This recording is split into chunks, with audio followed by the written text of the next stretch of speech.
Hello scholars, कैसे हैं आप सब।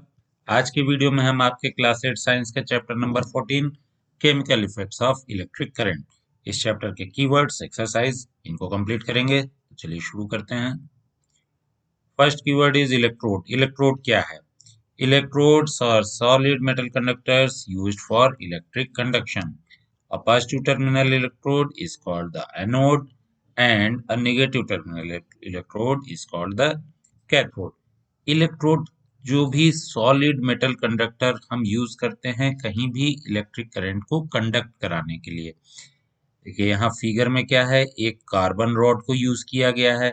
तो यहाँ पर ये कार्बन रॉड जो है वो एक इलेक्ट्रोड का काम कर रही है। अब इलेक्ट्रोड कैसे हैं? दो तरीके के हैं।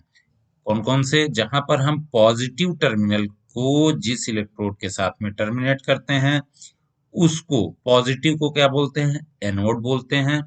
और जिसमें हम निगेटिव टर्मिनल को कनेक्ट करते हैं उसको हम कैथोड बोलते हैं। बैटरी के सिंबल में आप कैसे पहचानते हैं कौन पॉजिटिव है कौन निगेटिव? जो ये बड़ी लाइन खींची रहती है ये पॉजिटिव का सिंबल होती है और ये छोटी वाली लाइन निगेटिव का सिंबल होती है। Okay, next electroplating. इलेक्ट्रोप्लेटिंग क्या है?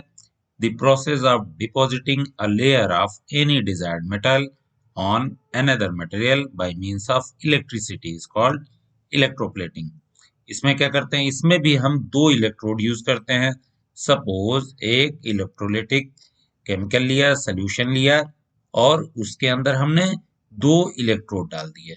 ओके, एक इलेक्ट्रोड जो है आपका कोई भी मेटल है, सपोज आप किसी स्टील के मेटल के ऊपर आप गोल्ड की प्लेटिंग चढ़ाना चाह रहे थे, तो एक हमने स्टील की रॉड ली और दूसरी क्या ली? दूसरी गोल्ड लिया। ओके, अब हम क्या करेंगे? अब हम इलेक्ट्रिकल करंट के थ्रू मींस इसको हम बैटरी से कनेक्ट करके और क्या करेंगे कि ये गोल्ड जो है, गोल्ड की जो एक लेयर है वो इस स्टील के रॉड के ऊपर डिपॉजिट हो जाए। इस तरीके का प्रोसेस अगर करेंगे तो ये प्रोसेस क्या कहलाएगा? That is called electroplating. Electroplating के थ्रू ही जो हम बोलते हैं गोल्ड प्लेटेड ऑर्नामेंट्स मिलते हैं जिनके ऊपर गोल्ड की प्लेटिंग की गई है, या क्रोमियम की प्लेटिंग की जाती है, निकल की कोटिंग की जाती है। ये सारी चीजें जो है इलेक्ट्रोप्लेटिंग के थ्रू होती हैं। Good conductors. गुड कंडक्टर क्या होते हैं? The materials which allow electric current to pass through them are good conductor of electricity. जो भी कंडक्टर्स ऐसे हैं जो अपने थ्रू इलेक्ट्रिसिटी को इजीली पास होने देते हैं उनको हम गुड कंडक्टर्स बोलते हैं। जैसे सिल्वर है, गोल्ड है, कॉपर है, स्टील है, सी वाटर है, almost all the metals are good conductor of electricity. LED क्या है? What is LED? LED word आपने काफी सुना होगा। पहले तो एलईडी क्या है? ये एक लाइट एमिटिंग डायोड होता है, उसको हम शॉर्ट में एलईडी बोल देते हैं। लाइट का एल ले लिया, एमिटिंग का ई ले लिया और डायोड का डी ले लिया। ओके, लाइट एमिटिंग डायोड क्या होते हैं? Glows and emits light even when a small electric current flow through it. LED के और बहुत सारे फंक्शन हैं, जब आप हायर क्लासेस में जाएंगे तो और पढ़ेंगे। अभी यहाँ जो आपको एलईडी पढ़ रहे हैं आप इस चैप्टर में, वो एलईडी के बारे में क्या जान रहे हैं कि ये बहुत ही कम करंट पर भी इसकी लाइट ग्लो होती है और विजिबल होती है। इस तरीके की एलईडीज होती हैं। अलग अलग कलर की भी आती हैं, green colour, yellow colour, red colour. इसमें भी दो टर्मिनल निकले होते हैं और इन दोनों टर्मिनल का एक आइडेंटिफिकेशन होता है। एक टर्मिनल जो है वो लेग थोड़ी सी लार्ज होती है और दूसरी क्या होती है? वो थोड़ी सी शॉर्ट है। ओके, तो जो लार्ज है उसको हम बैटरी के साथ जब कनेक्ट करते हैं तो इसको हम हमेशा हमेशा पॉजिटिव टर्मिनल के साथ कनेक्ट करेंगे और शॉर्ट को निगेटिव टर्मिनल के साथ कनेक्ट करेंगे, तभी एलईडी ग्लो होगी। अगर हम रिवर्स कर देंगे तो ग्लो नहीं होगी। बल्ब के केस में क्या होता था? आप किसी बल्ब के किसी भी पॉइंट पे पॉजिटिव दे दीजिए, निगेटिव दे दीजिए, वो ग्लो कर जाएगा, बट एलईडी में ऐसा नहीं होता है। पुअर कंडक्टर क्या है? Materials which do not allow electric current to pass through them easily are poor conductors of electricity. जो मटेरियल्स अपने थ्रू इलेक्ट्रिक करंट को पास नहीं होने देते हैं, टोटली की बात नहीं कर रहा हूं कि टोटली पास नहीं होने देते हैं, बट इजीली पास नहीं होते, बहुत ही मिनिमम करंट फ्लो हो जाती है फिर भी उनके थ्रू। ओके, जिसको हम लीकेज करंट भी बोलते हैं, आगे चल के आप पढ़ेंगे इसके बारे में। तो जो मटेरियल पास नहीं होने देते हैं इलेक्ट्रिक करंट को, वो पुअर कंडक्टर कहलाते हैं, जैसे रबर है, ग्लास है, ऑयल है, डायमंड है, सूखी लकड़ी है। ओके, कीवर्ड्स हो गए। एक्सरसाइज देखते हैं। फर्स्ट क्वेश्चन में फिल इन द ब्लैंक्स हैं। पहला क्या है? Most liquids that conduct electricity are solution of acids, bases and salts.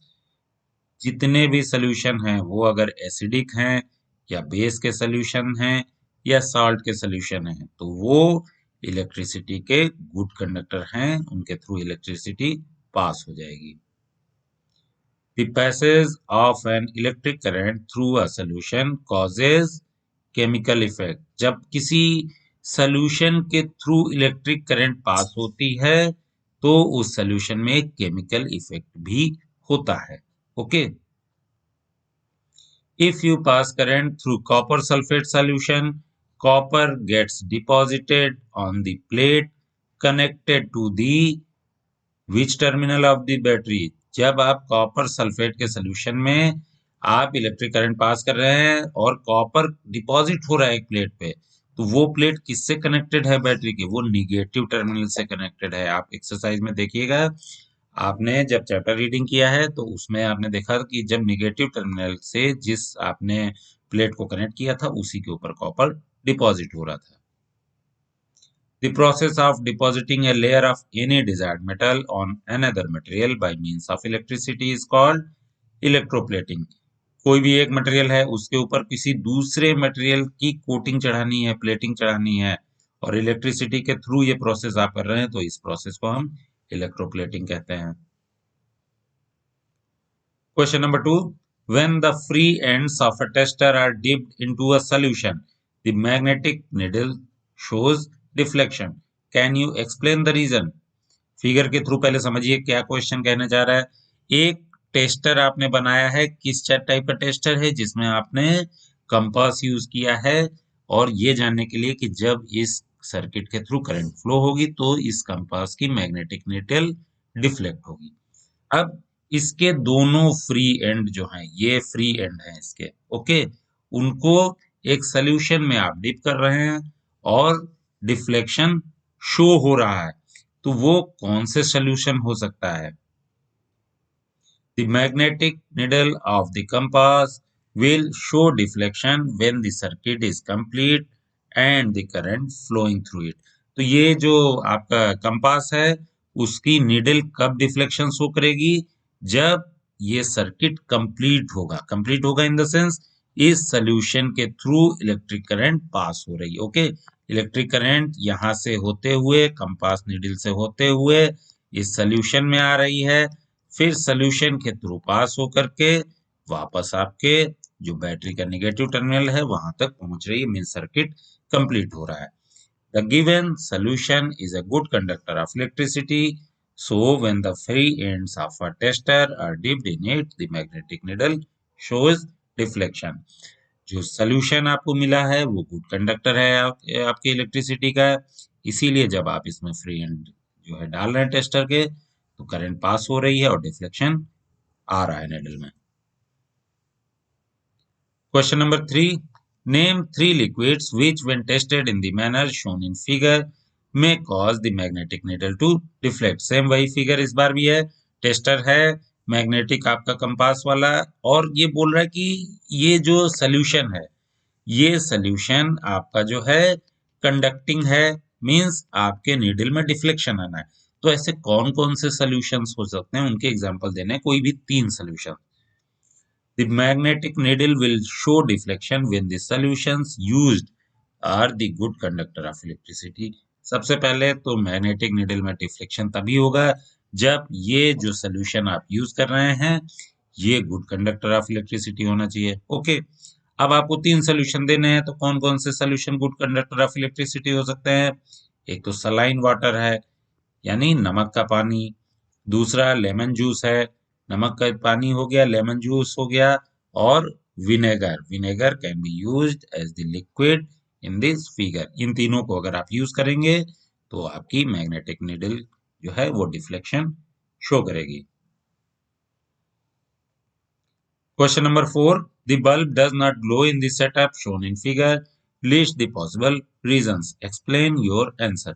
एक ये फिगर दिया हुआ है, इस फिगर में आपने ये जो बल्ब लगाया हुआ है ये ग्लो नहीं कर रहा है। ओके, सारा कुछ सर्किट आपने कंप्लीट किया, बल्ब ग्लो नहीं कर रहा है। क्या क्या रीजन हो सकते हैं, कहाँ कहाँ गलतियां हो सकती हैं कि ये बल्ब ना ग्लो करे? The possible reasons for the not glowing of the bulb are, क्या हो सकता है? Liquid solution is not a good conductor of electricity. आपने देखिए यहाँ पर आपने इलेक्ट्रोड के थ्रू ये क्या किया कि इस सर्किट को एक सोल्यूशन के थ्रू कंप्लीट कर रहे हैं। अगर ये सोल्यूशन आपका गुड कंडक्टर नहीं है इलेक्ट्रिसिटी का, तो करंट नहीं फ्लो होगी। करंट नहीं फ्लो होगी तो आपका बल्ब ग्लो नहीं होगा। एक रीजन तो ये हो सकता है। दूसरा क्या होगा? Bulb is fused. ऑलरेडी जो आप बल्ब यूज कर रहे हैं वो ही फ्यूज है। फ्यूज मतलब वो कहीं से ब्रेक है, उसका फिलामेंट टूटा हुआ है, इसलिए बल्ब ग्लो नहीं कर रहा है। तीसरा रीजन क्या हो सकता है बैटरी इज एग्जॉस्टेड और ड्रेन्ड। जो आप बैटरी यूज कर रहे हैं, ये जो बैटरी है ये ऑलरेडी आपकी ड्रेन हो चुकी है, खत्म है। इसमें अब पावर ही नहीं है कि ये इलेक्ट्रिक करंट इससे प्रोड्यूस हो और बल्ब को ग्लो कराए। चौथा क्या हो सकता है? Wire connection are not proper. जो आपने वायर कनेक्ट किए, आपने सर्किट तो बढ़िया बनाया, बट जहां पर वायर कनेक्ट होने हैं वो वायर प्रॉपरली कनेक्ट नहीं हुए हैं। ओके, आपने अच्छे से वायर को छीला नहीं है, हो सकता है उसके ऊपर प्लास्टिक चढ़ी रह गई हो जब कनेक्ट किया हो, तो भी इलेक्ट्रिक करंट फ्लो नहीं होगी और बल्ब ग्लो नहीं करेगा। इसके अलावा एक और रीजन हो सकता है, सब कुछ कंप्लीट है, वायर भी कनेक्ट है, बैटरी भी है, बट क्या हो रहा है? A small current is flowing through the circuit and the filament is not getting much heat to glow. Circuit भी कंप्लीट है, करंट भी फ्लो हो रहा है, फिर भी बल्ब ग्लो नहीं कर रहा है। ऐसा क्यों हो सकता है? क्यों? क्योंकि हो सकता है इस सर्किट के थ्रू करंट बहुत ही कम फ्लो हो रही हो। बल्ब का फंडा आपको पता है कि बल्ब के अंदर जो फिलामेंट होता है वो हीट होता है इलेक्ट्रिक करंट के कारण। इलेक्ट्रिक करंट का एक इफेक्ट हीट भी है और उस हीटिंग के कारण ही वो फिलामेंट ग्लो करता है।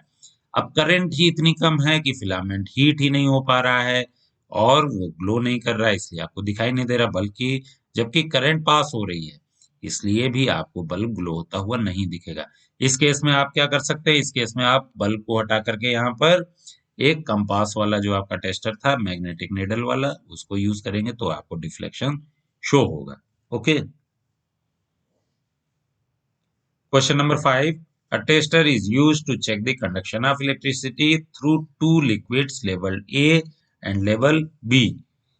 It is found that the bulb of the tester glows brightly for liquid A while it goes very dimly for liquid B. You would conclude that suppose ये liquid A वाला solution है और ये liquid B वाला solution है, दोनों में circuit same है। ए का बल्ब जो है ज्यादा ग्लो कर रहा है और बी का बल्ब जो है कम ग्लो कर रहा है। रीजन क्या हो सकता है?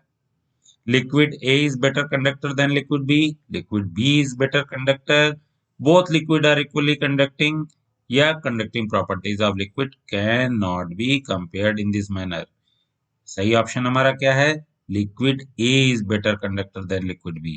क्यों? लिक्विड ए बेटर कंडक्टर है, इस वजह से इसमें से करंट इजीली फ्लो हो रही है और ज्यादा फ्लो हो रही है, इसीलिए हमारा लिक्विड ए का बल्ब ज्यादा तेज ग्लो कर रहा है और लिक्विड बी का बल्ब स्लो है। Okay, question number 6. Does pure water conduct electricity? If not, what can we do to make it conducting? Pure water does not conduct electricity as it is a poor conductor of electricity. जो pure water होता है वो electricity का good conductor नहीं है। क्यों? क्योंकि उसमें कोई भी मिनरल्स या सॉल्ट्स नहीं होते हैं और वो क्या है, डिस्टिल वाटर भी बोलते हैं उसको, इसलिए वो पुअर कंडक्टर होता है इलेक्ट्रिसिटी का। अब इसको आपको कंडक्टिंग बनाना है तो क्या कर सकते हैं? We can add a pinch of salt और some drops of acid to make it a good conductor of electricity. थोड़ा सा नमक मिला दीजिए या कुछ ड्रॉप एसिड्स की डाल दीजिए या बेस भी डाल सकते हैं, साबुन का पानी घोल के डाल दीजिए। इस तरीके की कुछ भी इम्प्योरिटी आप उस वाटर में ऐड कर देंगे तो वो वाटर कंडक्टिंग हो जाएगा क्योंकि वो अब प्योर नहीं रहेगा। Okay. Question number 7. In case of a fire, before the firemen use the water hoses, they shut off the main electrical supply for the area. Explain why they do this. कहीं पर आग लग जाती है, fireman आते हैं तो क्या करते हैं, उस एरिया की पहले इलेक्ट्रिसिटी काट देते हैं, फिर वाटर कैनन्स यूज करते हैं वहां की आग को बुझाने के लिए। ऐसा क्यों करते हैं वो? The water contains salts, so it is a good conductor of electricity. जो वाटर वो यूज कर रहे हैं वाटर हॉजेस के थ्रू, वो कॉमन वाटर है, ग्राउंड वाटर है। ओके, उसमें क्या है, कुछ ना कुछ सॉल्ट्स होते ही हैं, तो इस वजह से वो water good conductor of electricity होता है। The firemen shut off the electrical supply of the area where they are using water to control the fire. इसलिए क्या करते हैं फायरमैन, जिस एरिया में वाटर यूज करने जा रहे हैं फायर को कंट्रोल करने के लिए, पहले इलेक्ट्रिक सप्लाई काट देते हैं। क्यों? इलेक्ट्रिक करंट में conduct through water and can harm the fireman also. जहां पर वो पानी डाल करके आग बुझाने की कोशिश कर रहे हैं, क्या होगा, वहां इलेक्ट्रिकल अप्लायंसेस भी हैं, इलेक्ट्रिकल ऑपरेटर्स हैं। अगर वहां पर वो पानी डालेंगे तो क्या होगा, वहां से इलेक्ट्रिक करंट पास होते हुए पानी के थ्रू उनको भी हार्म कर सकती है। इसलिए पहले वो वहां की सप्लाई जो है उसको कट कर देते हैं, उसके बाद जो है वाटर से फायर को कंट्रोल करते हैं। Question number 8. A child is staying in a coastal region tests the drinking water and also the seawater with his tester. He finds that the compass needle deflects more in the case of seawater. Can you explain the reason? आपने समुद्र का पानी लिया और पीने का पानी लिया, दोनों में कंपास नीडल के थ्रू आपने चेक करने की कोशिश की किसमें डिफ्लेक्शन ज्यादा हो रहा है। देखा कि सी वाटर में ज्यादा हो रहा है। तो क्यों? Sea water is more saline than drinking water. देखिए, ड्रिंकिंग वाटर में भी कुछ ना कुछ सॉल्ट्स होते हैं, कुछ मिनरल्स होते हैं, बट सी वाटर आपको पता है कि उसमें बहुत ही ज्यादा सॉल्ट होता है, बहुत ज्यादा सलाइन होता है। इस वजह से क्या होता है, sea water allows more current to pass through them. इसलिए सी वाटर जो है ड्रिंकिंग वाटर से ज्यादा कंडक्टिंग है, उसके थ्रू करंट ज्यादा पास होगी। जब करंट ज्यादा पास होगी तो क्या होगा, so the magnetic needle of the tester will show more deflection in sea water. जब करंट ज्यादा पास होगी तो मैग्नेटिक नीडल जो है सी वाटर वाले में ज्यादा डिफ्लेक्शन शो करेगी as compare to your drinking water. Question number 9. Is it safe for the electrician to carry out electrical repairs outdoors during heavy downpour? Explain. बाहर बहुत तेज बारिश हो रही है और कोई इलेक्ट्रिकल फॉल्ट आ गया है वायर्स में, एक इलेक्ट्रिशियन आ रहा है, ऊपर से बारिश हो रही, क्या उसको इलेक्ट्रिकल रिपेयर वर्क करना चाहिए बाहर? अगर नहीं करना चाहिए तो क्यों नहीं करना चाहिए? It is totally unsafe to do electrical repairs outdoors during downpour. जब बारिश हो रही हो तेज, उस समय बाहर जहां बारिश हो रही वहां कोई भी इलेक्ट्रिकल रिपेयर का वर्क नहीं करना चाहिए, टोटली अनसेफ है। क्यों? A small amount of salts and acids get dissolved in the rainwater from the atmosphere during downpours. सबसे पहले ये समझिए होता क्या है कि वाटर जो है सी से या अर्थ से आपका इवोपरेट होकर के कहाँ गया, ऊपर गया। ओके, ऊपर क्लाउड्स बने, फिर क्लाउड से रेन की फॉर्म में नीचे आया।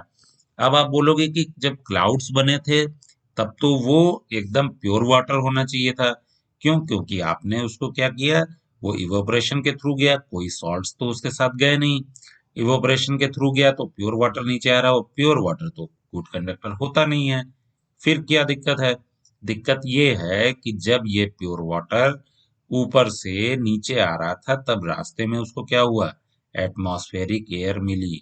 एटमॉस्फेरिक एयर में बहुत सारा पॉल्यूशन भी था, बहुत सारी गैसेस भी थी। वो गैसेस, वो एयर, वो पोल्यूशन सब उस वाटर के साथ में मिक्स हो गई। अब ये वाटर जो नीचे पहुंचा है वो प्योर नहीं रहा, डिस्टिल वाटर नहीं है, जो कि गुड कंडक्टर नहीं था, पुअर कंडक्टर था। अब इसमें कुछ ना कुछ इम्प्योरिटीज मिल गई हैं, तभी मैंने यहाँ ये लाइन लिखी है, इसको जरूर लिखिएगा। A small amount of salts and acids get dissolved in the rainwater from the atmosphere during downpour। कुछ अमाउंट जो है सॉल्ट का या गैसेस का उसमें एसिड्स का मिल गया है, और इस वजह से वो क्या हो गया है, अब गुड कंडक्टर हो गया है। This makes rain water a good conductor of electricity. अब ये वाटर इलेक्ट्रिसिटी का गुड कंडक्टर हो गया है। अब अगर इलेक्ट्रिशियन बाहर ऐसा काम कर रहा होगा और वो इस वाटर के थ्रू उस इलेक्ट्रिक करंट के कांटेक्ट में आ गया तो उसको शॉक लग सकता है। द इलेक्ट्रिशियन में get an electric shock if he will do the repairs outdoors during downpour. तो इस समय, बारिश के समय, अगर इलेक्ट्रिशियन बाहर रिपेयर वर्क करेगा तो उसको शॉक लग सकता है, इसलिए उसको इस तरीके का काम नहीं करना चाहिए। Question number 10. Paheli had heard that rainwater is as good as distilled water. So she collected some rainwater in a clean glass tumbler and tested it using a tester. To her surprise, she found that the compass needle showed deflection. What would be the reasons? देखिए, यही मैंने आपको अभी बताया था question number 9 में भी, कि rain water is suppose to be as good as distilled water and should not allow electricity to pass through them. आपको थ्योरेटिकली तो रेन वाटर क्या है, मैंने आपको क्या बताया, सी से वाटर इवोपरेट हुआ, इवोपरेट होके ऊपर गया, क्लाउड्स बने, क्लाउड से फिर वाटर रेन ड्रॉप्स के थ्रू नीचे आया। तो इवेपोरेशन में जब वाटर इवेपोरेट हुआ तो कोई सॉल्ट्स, कोई मिनरल तो गए नहीं, प्योर वाटर गया, क्लाउड्स बने। अब ये क्लाउड से जब वाटर वापस कन्वर्ट होगा तो प्योर वाटर आना चाहिए था। Pure water means distilled water होना चाहिए था, मींस पुअर कंडक्टर होना चाहिए था। ओके, तो एज थ्योरी जो है आपका, रेन वाटर ऐसा होना चाहिए, बट नहीं हुआ। क्यों? But during downpour the water gets contaminated by the atmosphere and some minerals, salts and gases dissolve in it। जब वाटर क्लाउड से वाटर ड्रॉप की फॉर्म में नीचे आया, अर्थ तक पहुंचा, तो रास्ते में एटमॉस्फेयर में वो एयर के, गैसेस के और भी पोल्यूटेंट्स के कांटेक्ट में आया और वो कंटामिनेट हो गया। मींस उसमें कुछ ना कुछ सॉल्ट्स, मिनरल, एसिड्स, गैसेस जो एयर में थी वो उसके अंदर डिसॉल्व हो गई। ओके, अब ये वाटर प्योर वाटर नहीं रहा। Okay, this contamination makes rain water a good conductor of electricity. इस वजह से अब ये जब प्योर वाटर नहीं रहा, कंटामिनेट हो गया है, तब क्या हुआ, ये इलेक्ट्रिसिटी का गुड कंडक्टर हो गया। इसी वजह से जब पहली उसमें जो है टेस्ट कर रही थी तो वो डिफ्लेक्शन शो कर रहा था। That is why during testing the compass needle shows deflection. जबकि डिस्टिल वाटर में डिफ्लेक्शन नहीं आना चाहिए, और रेन वाटर भी डिस्टिल वाटर की तरह होना चाहिए था, डिफ्लेक्शन नहीं आना चाहिए था, लेकिन फिर भी डिफ्लेक्शन आया। क्यों? क्योंकि ये रेन वाटर एटमॉस्फेयर से होता हुआ आया, तो ये गुड कंडक्टर हो गया इलेक्ट्रिसिटी का, और इस वजह से इसमें डिफ्लेक्शन आया। Question number 11। Prepare a list of objects around you that are electroplated. आपके आसपास कुछ ऐसे ऑब्जेक्ट्स होंगे बहुत सारे जिनके ऊपर इलेक्ट्रोप्लेटिंग की गई होगी। कौन कौन से ऑब्जेक्ट्स हो सकते हैं? There are several objects around us that are electroplated. Some examples are bath taps. आपके बाथरूम में जो टैप्स लगे हैं, देखिए उनके ऊपर जो है एक सिल्वर कलर की, क्रोमियम की एक कोटिंग हो रखी है। ओके, इसके अलावा साइकिल रिम्स हैं, उनके हैंडल्स हैं, आर्टिफिशियल ऑर्नामेंट्स हैं, मेटल वेसेस हैं, डोर हैंडल्स हैं, इन सब के ऊपर भी कोई ना कोई इलेक्ट्रोप्लेटिंग हो रखी। इसके अलावा भी और बहुत सारे ऑब्जेक्ट्स हैं। Question number 2. The process that you saw in activity 14.7 is used for purification of copper. A thin plate of pure copper and a thick rod of impure copper are used as electrodes. Copper from impure rod is sought to be transferred to the thin copper plate which electrode should be attached to the positive terminal of the battery and why. एक activity थी, activity 14.7। इसमें क्या किया गया था, एक copper plate ली गई थी थिन और एक दूसरी कॉपर प्लेट ली गई थी। इसमें कॉपर सल्फेट का सॉल्यूशन लिया गया था, बैटरी के थ्रू इसको कनेक्ट किया गया था और इसके थ्रू हमने क्या किया था, हमने क्या किया था कि एक इम्प्योर कॉपर को एक दूसरे प्लेट के ऊपर में हमने शिफ्ट किया था, कॉपर डिपॉजिट हुआ था। तो इसमें पूछा गया कि पॉजिटिव टर्मिनल में कौन सी बैटरी लगनी है। Okay, thick rod of impure copper should be attach to the positive terminal of the battery. जो आपकी मोटी रॉड थी इम्प्योर कॉपर की मींस जिसमें जो है कॉपर की इम्प्योरिटीज भी थी और कॉपर भी था। ओके, वो आपका पॉजिटिव टर्मिनल से जुड़नी है बैटरी के। फिर क्या होगा, due to the electrolysis process free copper from the solution gets deposited on the negative electrode. This loss of copper in this solution is compensated by the impure copper rod attached as the positive terminal. Figure में मैं आपको समझाता हूं। जो आपका ये negative terminal कौन सा है, ये छोटी वाली जो लाइन होती है बैटरी की, वो निगेटिव टर्मिनल से जो कॉपर की प्लेट अटैच थी, इसके ऊपर कॉपर डिपॉजिट होना शुरू हुआ। कहां से आया वो कॉपर, इसी कॉपर सल्फेट सोल्यूशन का कॉपर इसमें जाके डिपॉजिट हुआ।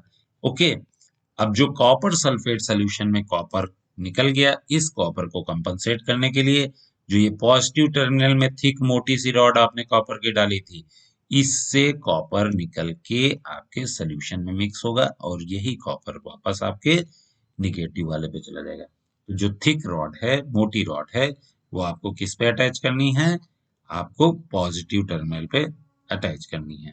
ओके, तो इसका आंसर आप नोट डाउन कर लीजिए और ये हमारे इस एक्सरसाइज का लास्ट क्वेश्चन था। मिलेंगे नेक्स्ट वीडियो में, टिल देन बाय।